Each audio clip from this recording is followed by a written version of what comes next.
السلام عليكم ورحمة الله وبركاته. أحد المتابعين بعت لي رسالة وبيقول يعني يا ريت تعمل لنا فيديو عن الأنواع اللي أنا أبدأ بيها إيه علشان خاطر لسه مبتدئ جديد.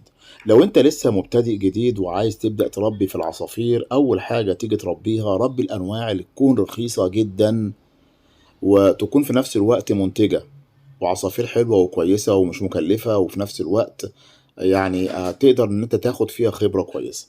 العصافير ديّة اللي هي البادجي أو الأستراليات دي تمنها بيكون كويس جدًا في السوق، بيكون سعرها يعني 60 جنيه، 80 جنيه الجوز. تقدر إن أنت تجيب جوز وتبدأ إنك أنت تربيه وتتدرب عليه، وبعد كده تبدأ إنك أنت تربي أي نوع من أنواع العصافير. عصافير البادجي منتشرة جدًا عندنا في سوق السيدة عيشة بالقاهرة. تبُص تلاقي إن الجوز الكبير الشغال ب100، 120، والجوز اللي هو الشبابات بيتراوح بين 50 و60 جنيه. طبعًا أنت أمّا تيجي تبدأ بجوز يكون شبابات لسه ما اشتغلش. ما تحاولش إن أنت تبدأ مرّة واحدة وتجيب حاجة شغالة، لإن ما حدش هيبيع لك حاجة شغالة. هيبيع شغالة ليه؟ يعني هو واحد بيبيع جوز تمام، ويقول لك ده شغال. هيبيعه شغال ليه؟ اللي إذا كان هو بيصفّي أو عايز إن هو يغيّر نوع العصافير اللي عنده دوّة، وأنت طبعًا ما تعرفش الإنسان اللي قدّامك دوّة بيبيع ليه.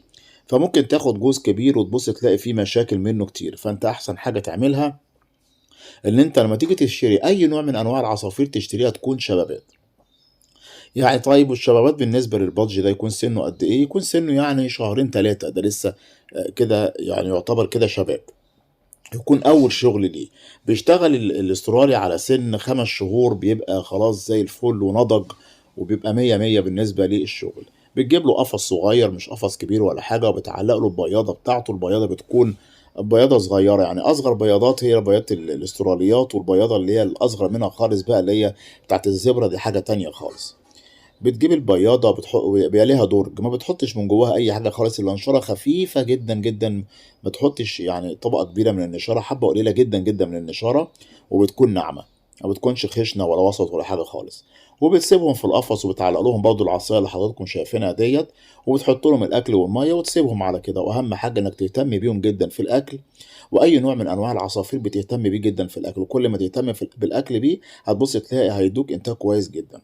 طيب أنت هتحط له بقى الأكل وتبدأ إن أنت تراعيه وتحطه في مكان كويس ومكان آمن وما فيهوش هوا شديد ولا في شمس مباشرة نازلة عليه. هتبُص تلاقي هينتج عندك، وهتبُص تلاقي إن الإنتاج هيبقى جميل أوي، أوي، وهتقدر إنك أنت تشوف البيض وتشوف الزغاليل وتتدرب على العصفور كويس، وتقدر تعرف إن هو بيبيض بعد قد إيه، والبيض قعد قد إيه، والنتاية دخلت وقعدت على البيض كام يوم، ولمّا فقست عملت إيه. وأنت بعد كده بتاخد العصافير تطلّعها وتقعد تنضّف العِش، وبعدين تدخّل العصافير تاني. فالحاجات دي بتدّيك خبرة، عشان خاطر لمّا تيجي تربّي بعد كده الكوكتيل اللي حضرتك شايفه دوّة، أو الروز، أو أي أنواع من أنواع العصافير الغالية، تبقى أنت كده خلاص خدت خبرة. فأنا بانصحك إنّك أنت لمّا تيجي تبدأ تربّي الأول البادجي، تربّي الزبرة، الحاجات اللي هي الخفيفة ديّة اللي تقدر إن هي تدّيك خبرة. ولكن خلّي بالك من الزبرة بالذات إنها بتكون حسّاسة أوي. عصافير جميلة جدًا ومنتجة ورخيصة جدًا،